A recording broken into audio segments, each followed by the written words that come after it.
I'd like to welcome everybody to the AI Essentials for the Boardroom Coffee Chat this morning, brought to you by ILA and the Digital Committee. So my name is Venetia Leen, I'm a director at Bank Haviland, and along with Katia Wolodin, we're going to be your moderators today. We've got a live event here. It's not the normal coffee chat, so we're all together. Normally everybody's on an individual Zoom. So bear with us. We may have some technical issues, but we thought it was better, given the topic, to get the dynamism of the interaction between the different people. So we're also very proud to announce that we had the highest registrations for any coffee chat. So I think we had over 110 registrations, which is great. So I hope we live up to the expectations. Before we get into the topic, just some housekeeping. So please ensure your audio is on mute. The session, as you just heard, is going to be recorded and it will be made available afterwards. We're going to try to keep this as interactive as possible. So we're going to have some poll questions, which will come after each main section. So the polling will come up on your screen. So please take part as quickly as possible so we can keep the momentum going. And then in terms of the questions, we'll take those at the end, but please put those in the chat and we'll go through them and try and get to them if we have time. So today you have myself and you have Katia, and then we brought you a very diverse panel. So we have Yannick Hirschhofer from the Laboratoire National de Santé. So he has some very in-depth experience on AI and coming from the health industry.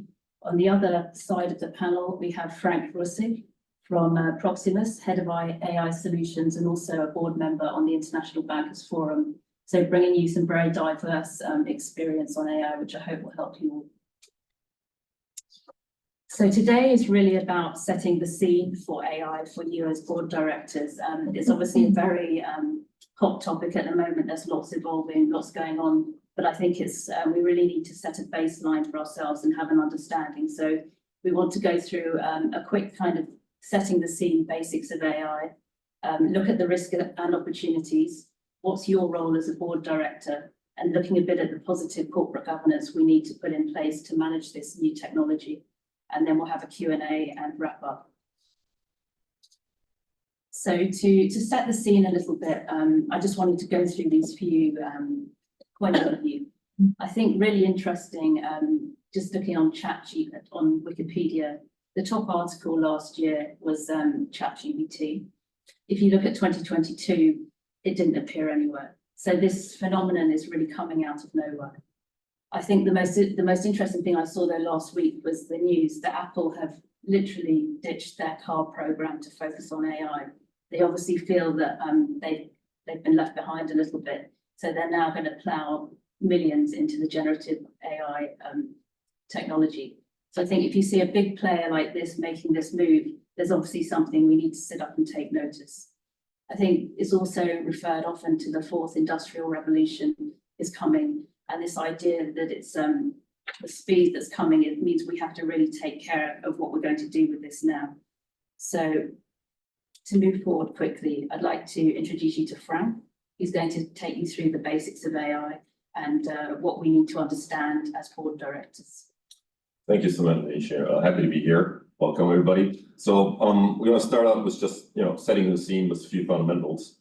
Quickly, we'll scan over the history. So actually, if you look at the very origin of it, the first person who started writing some code that could be used in a machine is a lady in the 19th century. Her name was ILA. And that was really the starting point to saying we will actually instruct machines to do something. At the time, they didn't have computers to do it, but that gave it a theoretical framework. Then then there is an era which is a computing era. It's pre-AI, so computers started to be built, and the AI started kind of with the Turing test. That was built to say, okay, how can I, if I interact with a machine, actually determine it's a machine, not a human, right?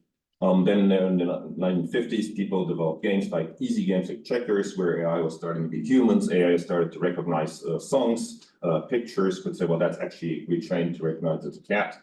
Then you had, like, in the mid-60s, we had Eliza and JK. So these were like virtual personalities, but they could easily be identified as being non-human at the time. And then there was kind of the first AI winner, right? Things did happen, papers were written, and then in the 1980s, it started emerging again. So language translations were started to be automatized. CNNs, meaning neuronal networks, meaning machines that start to think like humans, at least systematically, were developed. And then it started to pick up, right? So suddenly it starts beating the best chess player. So setting the bar. You have probabilistic networks, language models that become far more efficient in creating something or funding that language. Then we have Facebook deepfake, meaning actually now they could recognize who you are, right? Far more detail in saying this is an animal, this is a car, something like this.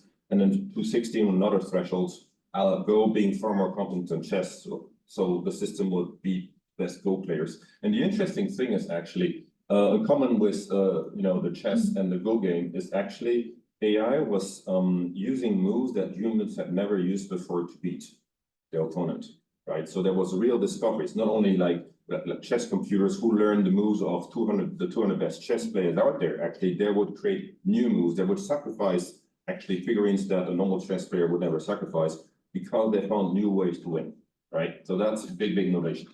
And then, as you know, recently it took off. So we were in the age of AI from the 1960s, and I would call it basically the birth. And then from the 1990s, 2000, it's what I would call infancy puberty. That's where we're in right now, right? We need to be realistic at the time when we're just beginning all this. And it all picked up with ChatGPT, as you know, we'll go in more detail right now. So really ramping up. Just in terms of fundamentals. So AI is basically a computer mimicking human reasoning or actions. That's what it is, right? Then you have machine learning. So what machine learning does, I mean, a classic computer is following instruction, and machine learning is actually trying to solve a problem you give it, right? Now, the difference between machine learning, where it uses algorithms to do that, and deep learning, they use multi-layers like neurons that will basically run through experimentations and propagations of a problem and come back with a solution. And Gen AI is what we've seen recently. So it's not only about problem solving, AI will actually generate something for you, i.e. a text, a picture, a small story, and small videos, right? That's where we're going to. And we depicted on the left basically how we can fit all this together. There's certain pieces missing there, but it is a broad vision of it. Now, most of the machines we're using are reactive machines. There's a situation, they get input, data, most of the case. There's no real memory planning. They will based on this give you a feedback and say, okay, I think this is the best way to drive around the corner or to get from point A to point B. Then there are limited memory machines. They already exist. So they will store some information like your preferences, for example, or which road did you take last, or what did other people in your situation do, and use that to help you make your best decision. Then the theory of mind, now we're getting into the hypothetical world, right? So this is allegedly a machine that can understand thoughts and feeling. And people say we're on the edge of this. This is very disputable. Yes, there's AI that's used to analyze whether people are feeling well or bad, but actually they analyze facial expression and content, right? It doesn't mean they feel anything, right, compared to what they're analyzing. They're just analyzing. And then there's the self-aware, so becoming like human and machine, realizing it is a machine, that it is not a human interacting, but this is purely science fiction and out there. So in today's world, most of the AI we use is what we call narrow AI. It's very good at performing a certain task. I mean, if you look at Gen AI and, for example, ChatGPT, it will create poetry for you and it'll look very impressive. But if you already start to make it solve certain mathematical equation, you realize it becomes a bit more difficult, right? So, and especially if it solves something that hasn't been widely available yet, right? So, well, that's where we are. Then there's artificial general intelligence. This will be some kind of AI that can do everything we can do, right? It can talk, it can speak, it can drive a car if it's given robot. And we're not there, we're very far from it. Most machines have one specific task, right? And then super intelligence, what people write books about, so they're gonna become stronger than us overall. So this is basically where we stand today. I think we can go with that, right? So I also think it's important to look at the key building blocks of AI, right? Clearly, what's the base of everything here is data. Data is what AI needs to be fed with. It cannot live without it. No data, no AI. And narrowly speaking, it's a curated source. We'll go to it. I mean, data needs to be prepared to be usable. If you give a PDF document to ChatGPT, it will have to convert it in a different format, and then all the words are going to be vectorized, i.e. transformed into numbers. And these numbers are going to be compared to other words, i.e. other numbers that normally sits next to them. And then that's going to be retransformed into the next word of a phrase you may be looking for, right? So data must be basically transformed. but it is actually the source of truth for AI. I mean, its only source of truth, it's the data it gets. It cannot imagine anything else. It can be direct data or enriched data, so meaning they can look at the data it's given, and then they can maybe look at the internet next to it, fair enough. And an important thing also is it needs to be organized for recurrent access, because else the AI stops. So as we know, certain ChatGPT models, they stop, there's a cutoff date, and that's over. So after March 22, you don't know what happened. Then we'll not get any information from the world to produce a text for you that, will come from after March 22, for example. The other big factor, and maybe I should have put that one first, by the way, is talent. All this will only work when it's guided by human beings who know what they're doing. And here it's very important. Very often people have very much far too narrow view on AI talent. I think it's okay, we get some data scientists, some data engineers, maybe people who are expert in computing, and you got AI. Well, definitely not. You actually need people who know how to design it. You need people who know how to govern it, and you need people how to use it. We'll come to that one. So talking about use case with Yannick a bit later. I mean, if you don't have a medic who impacts what's done with AI, AI is worthless, and the data scientists will be fairly helpless in figuring out what they need to do, right? And a very key component is often figuring out what is the right combination of in-house and external talent you need to build basic AI capacity. Computing power, we'll come to that a bit more later. But, to make AI work, you need computers who calculate. You've heard this about, having to buy GPUs or TPUs. It's very, very powerful machines that can do the calculations. Data centers, do you put it in the cloud? Do you want it on-prem, on specialized or private cloud? The compute power is clearly what will drive us in terms of making the data work, right? And it's a very important strategic point we'll go over. And models. So models are kind of guiding the data and the compute to build a result. And they're really very actively driven by talent. Be aware that there's more than one model that's usually used, and even the best model usually needs to be tuned to your use case. Now, a few numbers in this.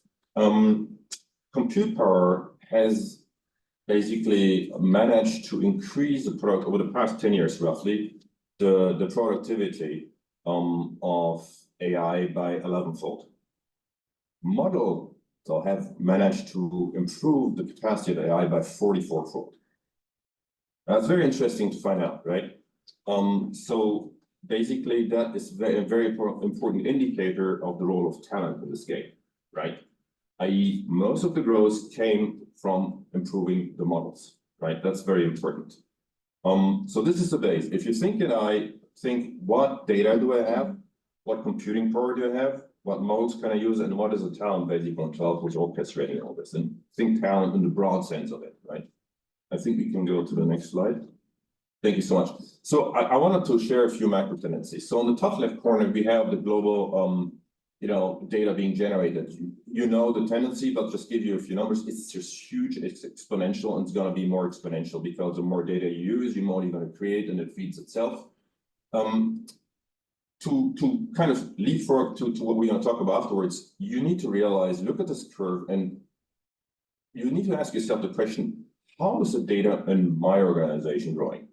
Are we growing the same pace in this, or much lower in this, or higher in this? I can tell you, Google will have a curve that goes higher, faster than this curve.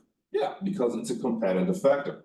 If you're far below, ask yourself a question. And the other question you need to ask yourself, what percentage of that data is actually to come back to what I said before, curated, can I actually use for AI, right? Some companies, they have tons of data, and then you ask them, how much can you use? And then it's 10%, right?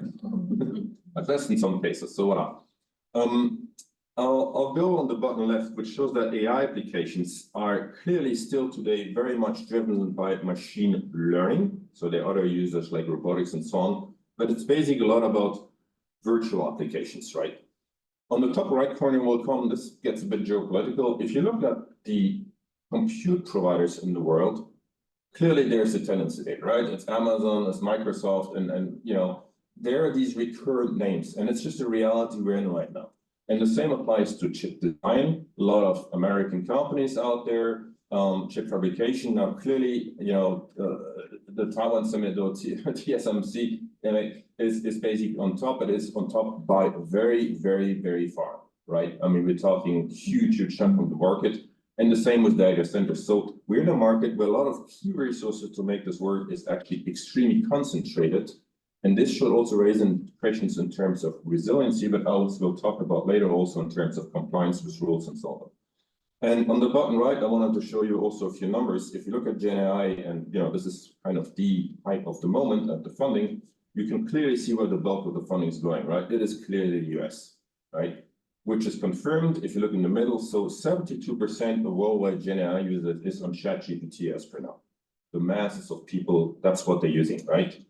And the US is followed by China. And of course, then you have Europe and so on. I'll give you another type of number. So Microsoft has invested in ChatGPT, as you know. They invested about 12 billion. They also invested basically some money into Mistral, okay, most recently in France. The amount invested is 16 million, okay? So as Europeans, we may ask ourselves a few questions, right? And bear in mind, 65%, so bulk of it is invested into building models. I think we can go to the next slide, so this is a short demo of actually a large language model work. So this is an analytics tool for prospectuses, huge documents. So a user would type in some kind of question, and then basically you can choose which fund prospectus is being analyzed. So we clicked on it beforehand. Here the question is about the management company. So instead of looking it up in detail, basically the model will look for it, and you see on the left side for every sub-question, there will be an answer saying, okay, well, what's the status? It's green, i.e. the prospectus is talking about that information. There's a certainty score, which is actually very important. Okay, you can give feedback, the user can give feedback, I'll come back to this. The certainty score is actually telling you how certain is the AI that the answer is correct, which is really important to know, because if it's not very certain, you may have to dig in manually. And it gives you an explanation. Why is this the answer, right? And this is basically a manual interaction with the AI. These questions, you could also pre-ask them, ask 10 to 20 questions, and then the AI will spit out basically, 20 responses to this.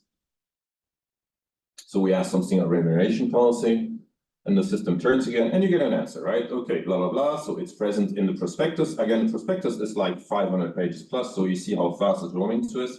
You can click on an icon that's going to show you where in the prospectus it found the answers to, if you would want to. And again, you can give feedback. The feedback is very important because it will tell you if the user is happy. And actually, there is like reward learning. These are add-on models will improve the existing model based on the user feedback. But if these responses are appreciated, well, then the model will learn to basically answer more in that vein as opposed to other things, right? But what's also important, you may have heard about hallucinations. Hallucinations if the model invents something that does not exist, right? That's what the next question will address. So we're going to ask a question about EIDAS regulation. This is about electronic signatures and so on, which quite frankly have nothing to do with prospectuses, right?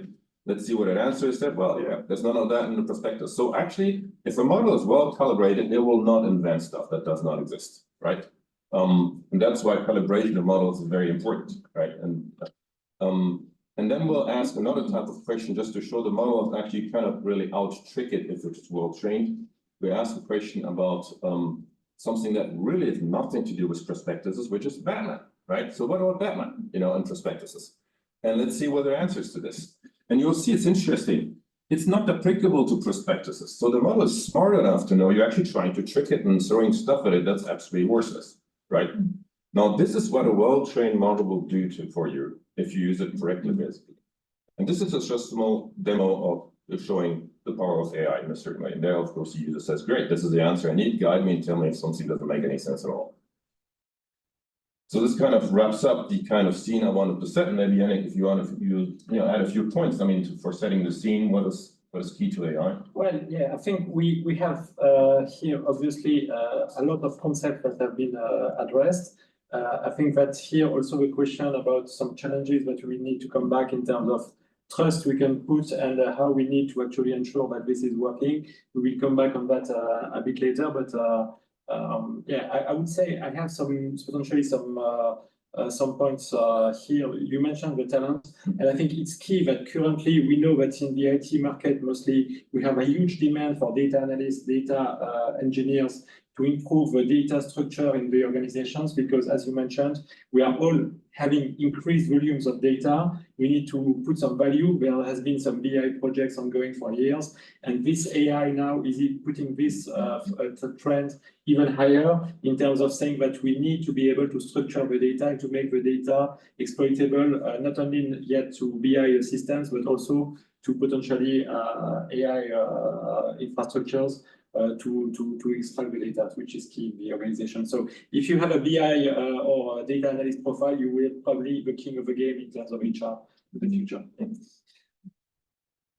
So I think we're now going to look at one of the first polling questions. So I hope the introduction has whet your appetite for AI. So if we can have the question up, that would be great. And we're going to ask you about the stage you're at as a board member with your organizations or organizations that you're a member of. And if you can vote as quickly as possible, so we can keep going. So yeah, so what are you at the initial stage where you're still exploring? Have you started testing some AI technology? Have you actually started to implement a project, or are you nowhere? I mean, but I think if I think about my own experience at the board, we're really just at the very initial discussion stages and looking more at the risk side at this moment. I don't see the answer. I thought we'd see some responses. All right, so shall we move to part 2? So thank you so much, Frank, for this very enriching introduction. And I think we will be now interested in knowing what type of opportunities can AI bring, because I think it becomes quite clear that although Europe has not invested as enough as, for example, the US, we still have to be ahead of our competitors. So what are the opportunities that AI may bring to an organization? I think that the good point about AI, first, we talked in the first part about the scale. So we compared the US and Eastern and China and investments that are being made. Obviously, the investments in Europe sometimes seems a bit let's say, too small or too little to be actually significant. But I still think that here you can create a lot of value from a little volume, and from some, you can have some quick wins. We are still in a market that is blossoming exponentially. And so I think from a little start and a little opportunity, you could bring a lot of value.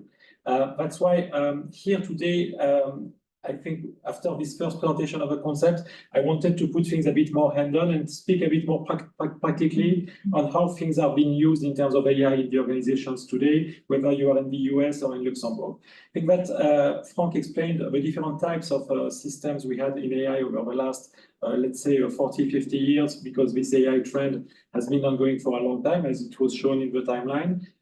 Mostly, a lot of the use cases we had early on were around BI and financial analysis, where we wanted to do post-mortem analysis of numbers or potentially forecast using advanced systems. We also had a lot of use cases early in the cybersecurity domain, because in the cybersecurity domain, most of the time, you want to analyze a large traffic flow of data exchange, and you want to identify abnormal exchanges, because abnormal in the sense of something that is not consistent with the usual behaviors of the data. So that's where we had lots of use cases early on, because it was quite simple to implement.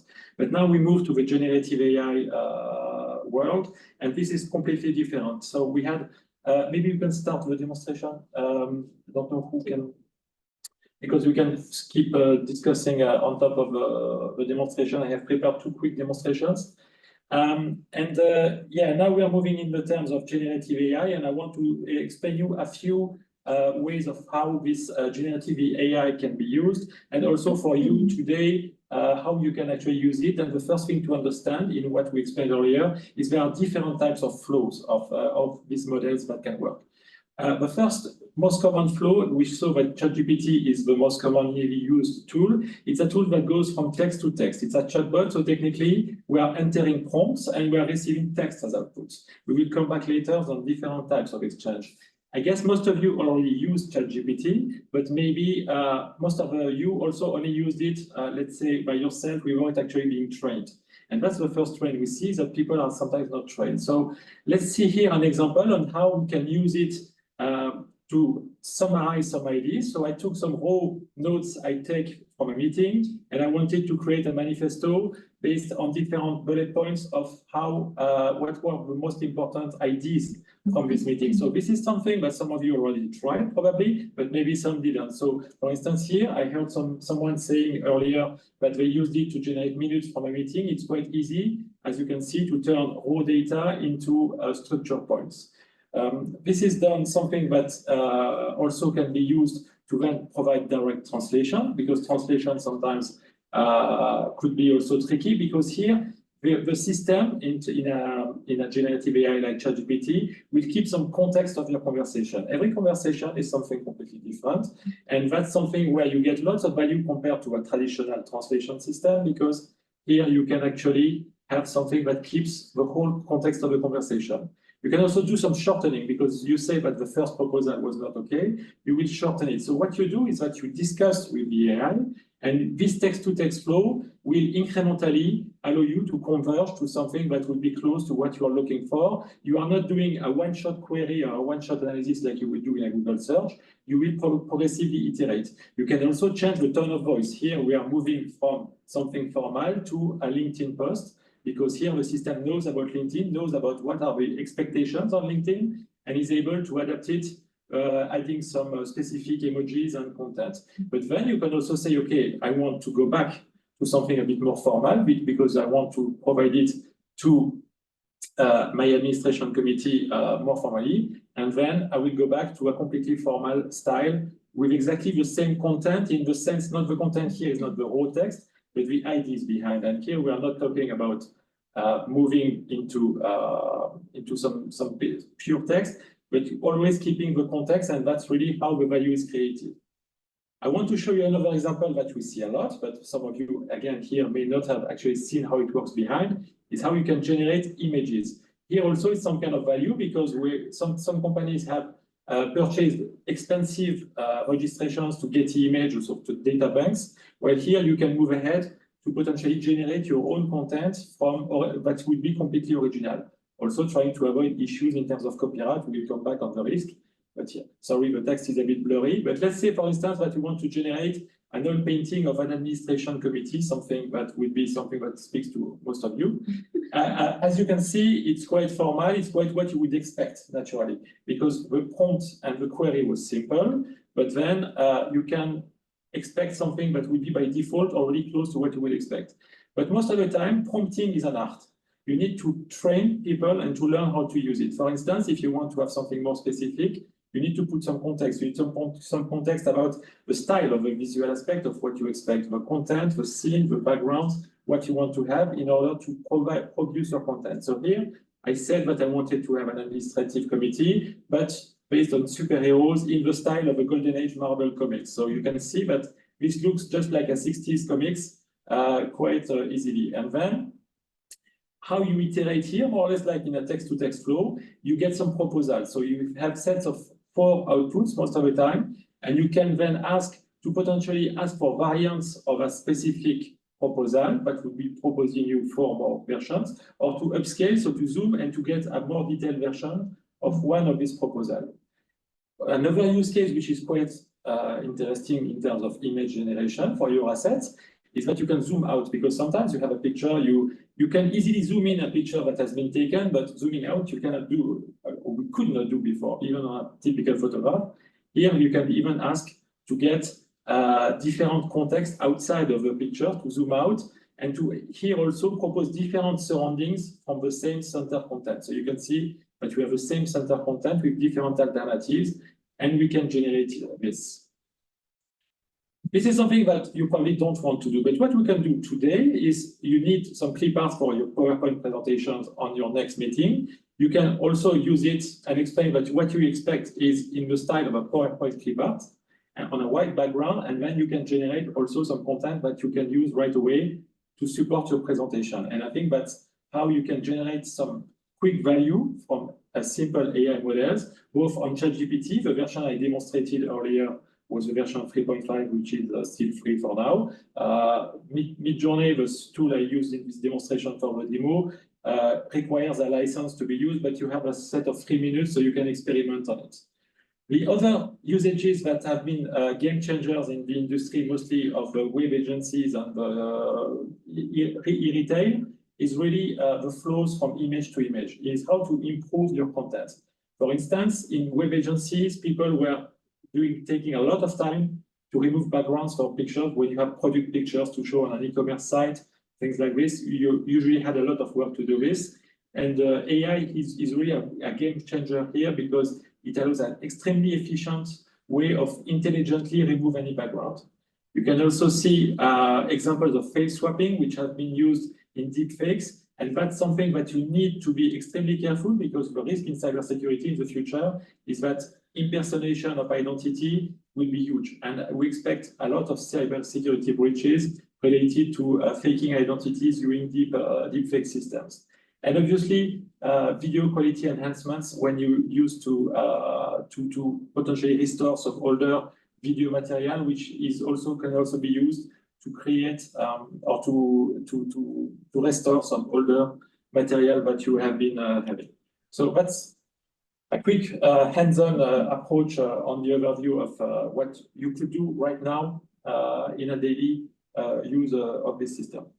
Yeah, thanks for that. I think it's very, very practical. Hands-on compared to jargon-free introduction and hands-on examples. That's what we wanted to do. Yeah, and you also already touched on a bit about the risk. So you mentioned, for example, deepfakes, and it will be much more relevant within like right now, but like within the years. Yes. So I was thinking, what other types of risk an organization may face, and how would you mitigate those risks? I think, and Frank has started to mention it in his first introduction, the quality of the outputs is important. We all heard some issues about the persons complaining that AI is not a good thing because some people have been using it without checking what the outputs and sending it out. Lawyers have been known to have hallucinations where rules were invented which do not exist. If you notice, some may have noticed some typos in my first slide, the beginning of my video. These typos were not my fault. I left them intentionally because they were generated in the image. Midjourney generated the image, took the text I asked to put it as a title, but he introduced a typo that was not in my prompt. Sometimes this may happen. You always need to consider your AI as any kind of intern you may have that produce something, but you cannot trust it. You always need to cross-check and avoid some kind of hallucination or quality issues in the outputs. And definitely, that's the most important part, I think, is to see how we need to have a validation flow on all these outputs. I totally agree. I think users need to understand what it is about. It's like when you got a PC in front of your desk in the 1990s, and then you still have to book your meeting and thinking. So AI is an augmenter. Right? The risk is that people start to be less vigilant, and there's this whole training to be done. So people say, what can the AI do? What can it not do? Where you remember in the power demo, it's a certainty. Right? In the medical field, they'll always want to know how certain is the AI about its output, because this is an important life and death decision in certain cases, right? So humans need to know this augments me, but I'm in charge, right? I need to have a look at this.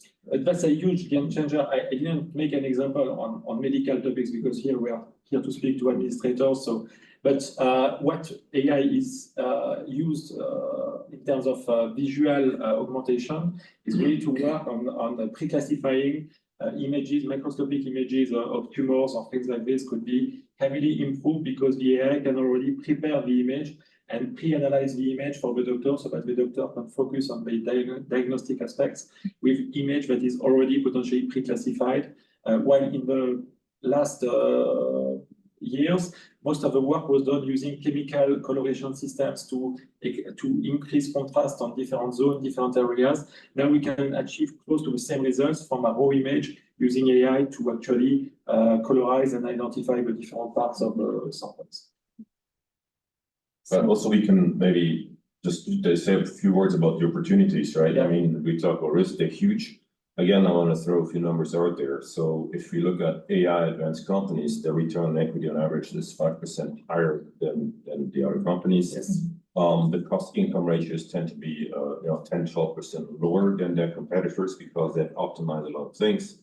And the net promoter score also tends to be higher by 10+%. So the opportunity is huge out there as long as you know how to manage the risk side. So perhaps we can launch the second poll question, which is asking this exact question. So as a board, are you focusing more on the AI risks or the opportunities, or is it a balanced focus? I know from my side, coming from a regulated business, we're definitely more focused on the risk aspect at the moment. But I'd like to see us talking more about the opportunities for sure.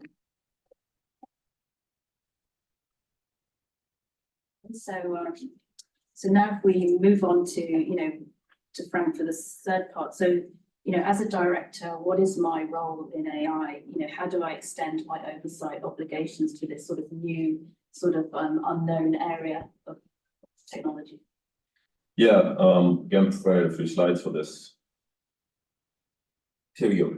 So actually, the first point is actually to kind of compare where the symbiosis lies between Markus. And AI. Kleinen Moment. If somebody still has their mic on, feel free to switch it off, unless you want to say something really important, like the world's coming to an end or something. Then Or you don't see us. Yeah, exactly. Yeah, I don't hear it. Anyway, so the congruence, this basically there must be a match, right? So if you look at whatever your organization's strategic ambition is, growth, stability, reduction, cost leader, whatever it is, what is the gap between this and the AI tools that you currently have? Because the reality is, in today's world, there is very few chances that if you have a board vision, which is 3, 5, 10 years down the road, you're gonna be competitive without using any AI. That's there may be a few local pastry business or bakeries who can play that game, and even then, right?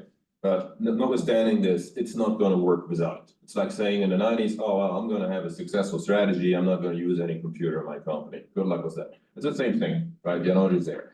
So you need to ask the right questions about your AI setup. And I split the focus in two parts there. The tangibles, we touched on some of these. So, how mature is my data? How is it going compared to my competitors? How much is ready to use? How about my compute power? How do I have enough to process my data? Do I have the right talent? And again, be really underlining this talent is not only about the data scientists and the crew, but what about the rest of my team? Have they been trained? I mean, I know one company where everybody is now undergoing basic AI training, including the persons at the reception, right? It's to create awareness.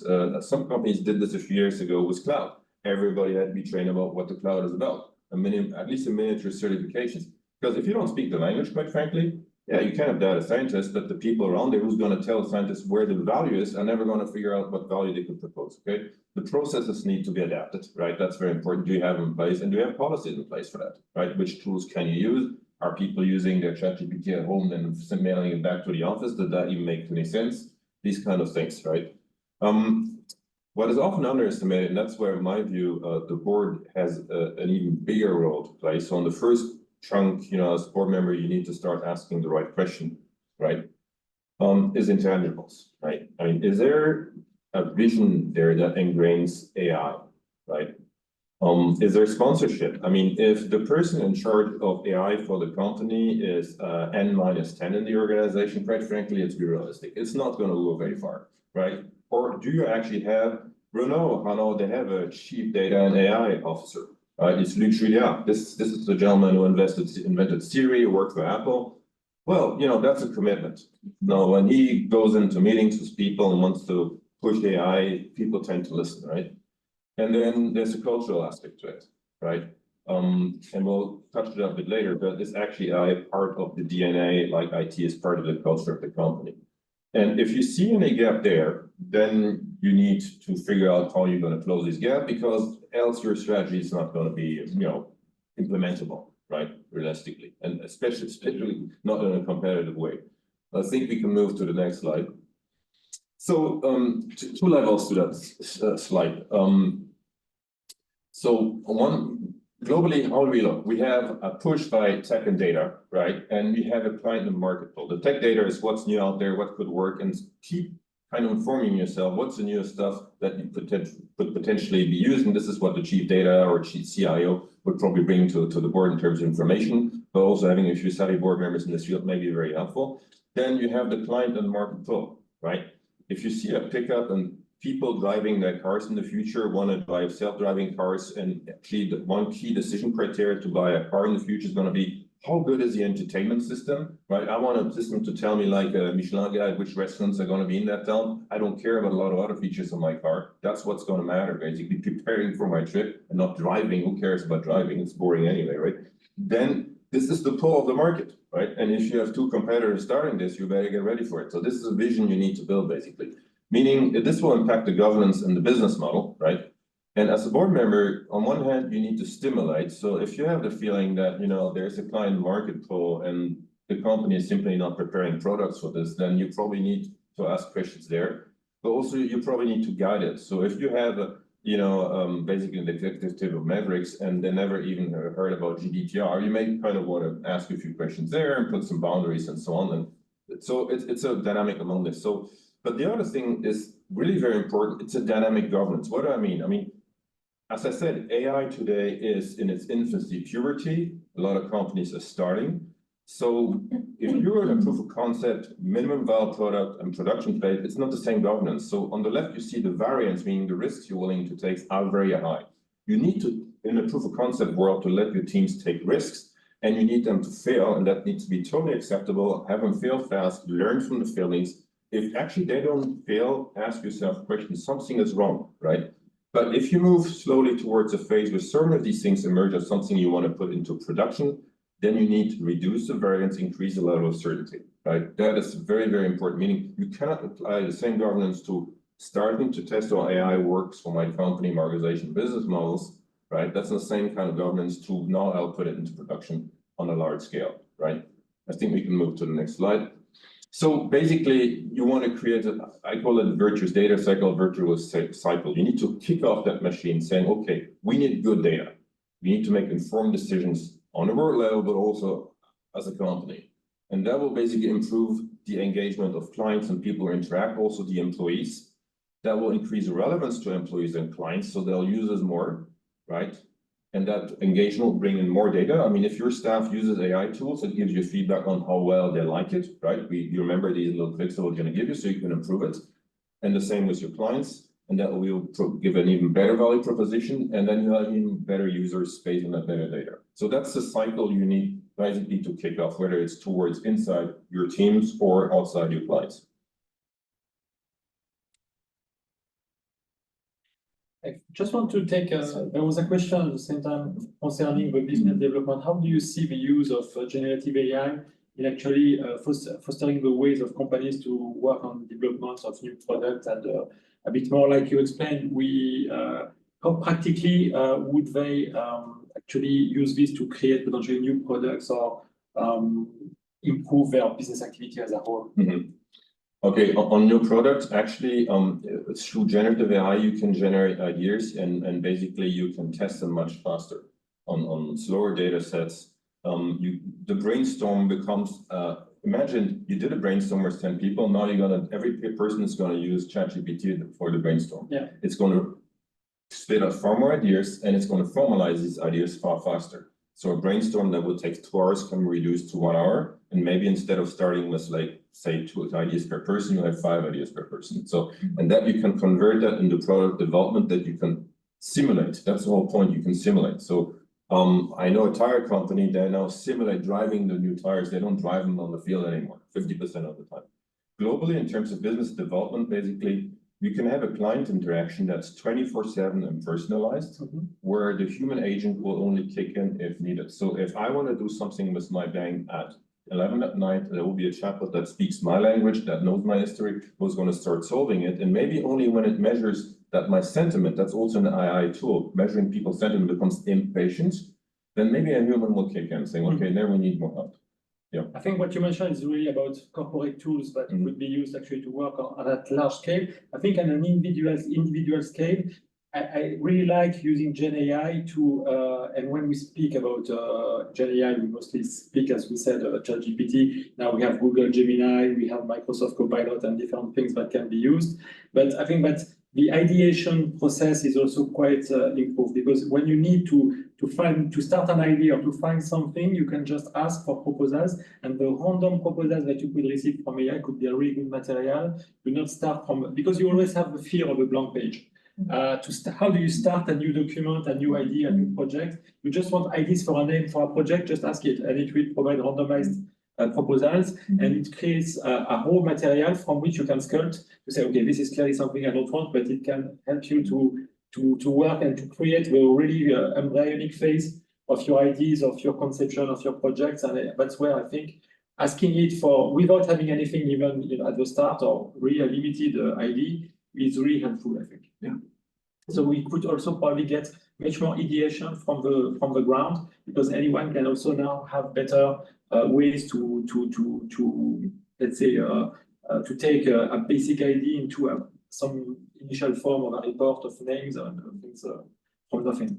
And the AI could be part of the ideation, so you could ask it, okay, what new ways have my staff used to use their tools this past 3 months? Yeah. Because it has a data on say, actually, they've done this and this with the tools that never been done before. Yeah. Oh, maybe that's food for thought. Maybe they are right? Yeah. I didn't see it. Yeah, and the same with clients, right? Yeah.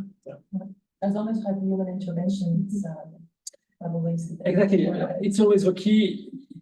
You need to think your AI. That's how when we are doing trainings or awareness sessions, we really want to say, okay, you need to consider AI as someone, as some person that will be in your team, but you will need to challenge and to actually cross-check, and you never take anything for granted. You still keep your accountability in terms of what you make out of it. Yeah.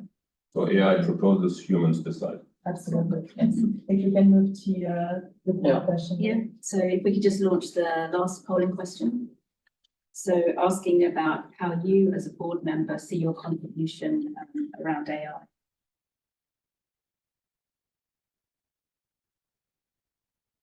So are you more focused around risk mitigation, ensuring governance is adapted to these new challenges, building the vision, or stimulating AI disruption? So I think we move to the final. Yes, to the final concluding remarks, like looking on the future. So how to promote AI for positive corporate governance, as we're addressing here to the directors. How is it possible to promote that within the organization or outside the organization?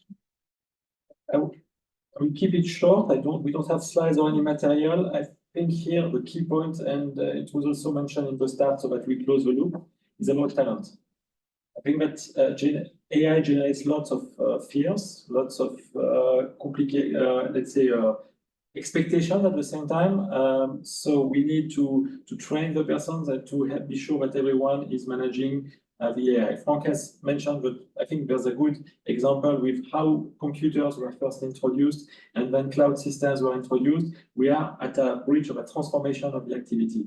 In the IT now, I think that the way people are working in terms of engineers for operations or development has been strongly changed. I think that now AI is tightly integrated in the way we are working, because IT people were quite early in this domain, and they are now more or less trained, a lot of them, or at least experienced, because they trained by themselves most of the time, because there was no structure. I think that here we need to work on the talent and to also be sure that we develop talent by training the awareness sessions to be sure that the people actually master what they are doing. When we discussed about the risk, one of the risks we didn't really discuss because we will not have time to take everything, but it's about potential, let's say, copyright issues or issues in terms of how we are actually data loss, because obviously when you prompt ChatGPT, you send your data to the cloud. So technically you should obviously not use it in a way that you would send anything sensitive to the bot if it's online, or you will be able to potentially in the near future have also potentially sovereign solutions in Europe, or things maybe Proximus with Clarence with an initiative like this. We also have on-site solutions, but I think here it's a question of really working on training and awareness. And obviously the AI Act is coming close. I think you know more than myself about it. In terms of how I think regulation will be coming before I think we are even able to finish thinking about how we do it. I think like GDPR has been pushing everyone ahead because nobody cared about data retention before GDPR. I think here also the AI Act and the national regulations will actually make us think and bring us some kind of framework around it. Yeah, I think so on one side, in terms of governance, there's three blocks. So one is security. Address any security issues. Are there new security issues coming from, anything linked to basically to AI, but also about portability, outsourcing linked to this and so on. Interesting study by ECB saying that by now, 20% plus of outsourced functions are actually not reintegratable. So think about what that means. This second big block you alluded to is compliance. Data Act, AI, all these things to make sure that this is kind of under control. And there will be governance impacts on this. And the third one is responsibility, and that was very large. I always say when you talk about responsibility, think about a press article or something I could have done wrong and the title of an article. That will kind of guide what you're doing. And because it touched about being ethical, about fairness, but also about sustainability. So if you have certain data center certifications or certain way of doing AI, you can reduce energy consumption by 50% plus, these kind of things, and accountability. So these three blocks, so security, compliance, responsibility, but also then on the other side, it's a governance around value. And value has two big aspects. One is around optimization of what you currently have in terms of revenue cost. But the other one is about new value. How can I create new value with these tools? That is a fundamental question the board should ask itself, that I don't, how can I help my clients do something with my base I don't have yet? Thanks a lot. I think we will wrap up then with the questions that we have from the audience. I think Yank already mentioned Yes. one, and I'm not sure. We had a question about the prevention. Coming back to the cybersecurity, there were two questions about the identification of AI generated material. I think it's an interesting point because can we already can we expect to identify deepfakes or potential material that would have been actually generated artificially? And I think that this is more or less, this reminds me of the question of the search engine optimization discussions 20 years ago, when you wanted to force Google to put you at the first page and you wanted to work the mechanic. I think it's a run between Google and the optimizers. Here for the AI, it's more or less the same. I think we have people claiming to be able to detect ChatGPT generated or AI generated material. But I think that it only works for a short time between the models are retrained, and you mentioned it in the start. Model training and model generation is the big part. And then every time you have a new generation, a new model, the detection systems will not work anymore. And it's a permanent race between fakers and detectors who want to be able to identify them. I'm quite pessimistic. I don't think that, or pessimistic or optimistic, depending on which side you are, but I don't think that we will be actually able to have a strong way of detecting generated material versus physically accurate material. But I don't know if you have the same opinion. So yes, I mean, I think what will happen is there will be some watermarking at a certain stage. So certain organization, I mean, the big ones are talking about, they will watermark what they produce. So if you are virtuous, you will put your watermark. Yes, exactly. If you are a hacker, not putting a watermark, can you detect it? Not sure. That's the whole thing. It's like website, right? I mean, we have a safe websites. So for hackers and fakes, exactly. Yeah, exactly. So certain websites are certified, and it'll be the same thing. So if something is not certified, I mean, most users don't go into the deep web, right? Because they stay on that safe layer. And I think most users are going to use the safe layers out there. I think another important point is what we need to realize, they're actually evaluations of AI models. Yes. Right. And when you implement one, you should probably have, in terms of governance, something that evaluates how their performance. And there's some ripples in there once in a while that can give you signals that something is wrong. Yeah. So just factor it in, especially we thought about this kind of certainty. When you go into production, have an evaluation monitoring that will give you early alarms that maybe you should look into it more. And then the other thing is process. Know exactly at what point there's a risk that really means a human needs to monitor, intervene and make a decision. We thought medical's often easy, right? But if you look, I think we have been seeing an increase of the quality of the phishing emails we receive.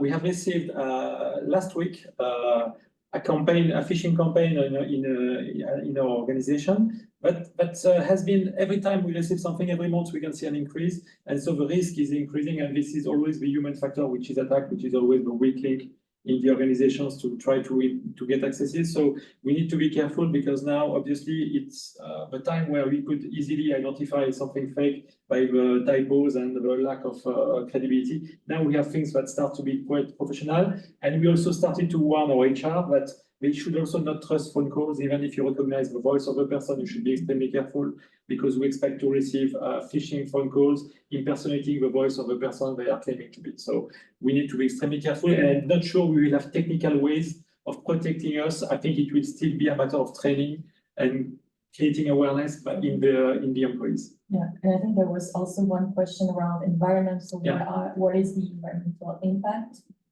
of generative AI and